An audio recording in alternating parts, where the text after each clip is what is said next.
Late on the night of July 27, 1977, a 21-year-old farmer named Yan Cho walked alone down a dusty road in the rural village of Biao in northern China. His body was exhausted from a full day in the rice fields, yet his mood was strangely light.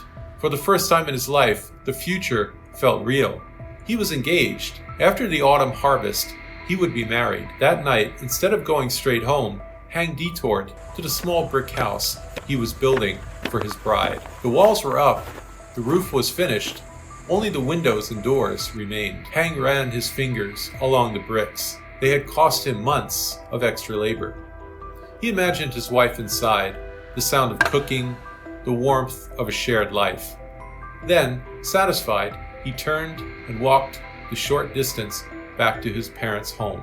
He ate dinner, talked about the wedding, went to bed before 10 p.m. By morning, Han was gone. At first, his parents assumed he had gone early to the fields, but when the rice farm reported that he never arrived, fear settled in fast. His bicycle was still leaning against the house. His work clothes were folded neatly inside his room.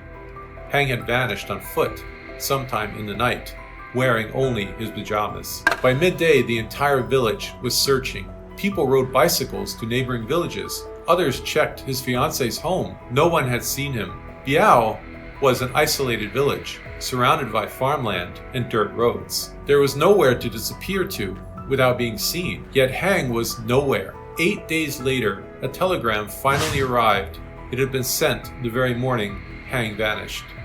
According to the message, 9 hours after falling asleep, Han had been found unconscious on a sidewalk in the city of Nanjing, more than 600 miles south. He was confused, disoriented, and eventually transferred to a medical holding center in Shanghai. His parents thought it was a mistake. There was no possible way he could travel that far in 9 hours. They replied with one detail only Han would have: a birthmark on his wrist. The reply came back quickly. The birthmark was there. It was him. When Han returned home 2 weeks after his disappearance, he looked normal, sounded normal, but he had no explanation. He said he went to sleep in his bed and woke up on a sidewalk beside a pool, staring at a sign that read Nanjing.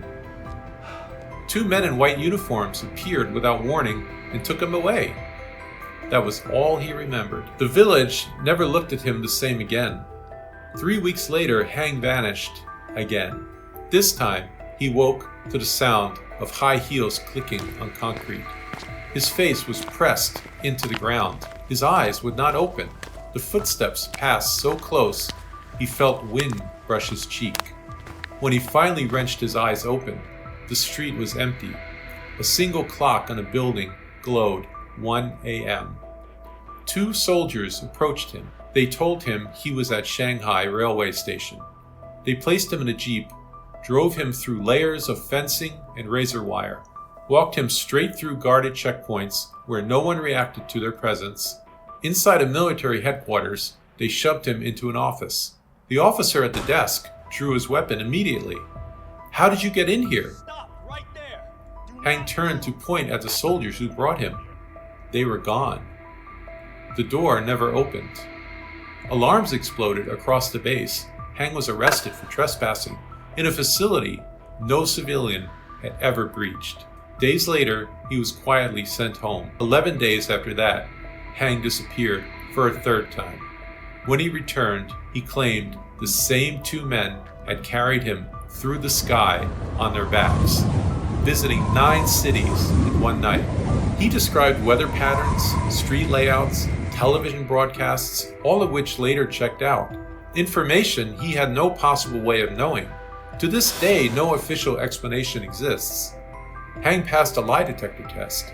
Military investigations found no breaches, no vehicles, no witnesses, only a man who repeatedly went to sleep in a farming village and woke up hundreds of miles away. His engagement ended. Neighbors feared him. Children ran from him. Han now refuses to discuss what happened. He says the worst part is not where he went. It's that he never knew when he might wake up somewhere else.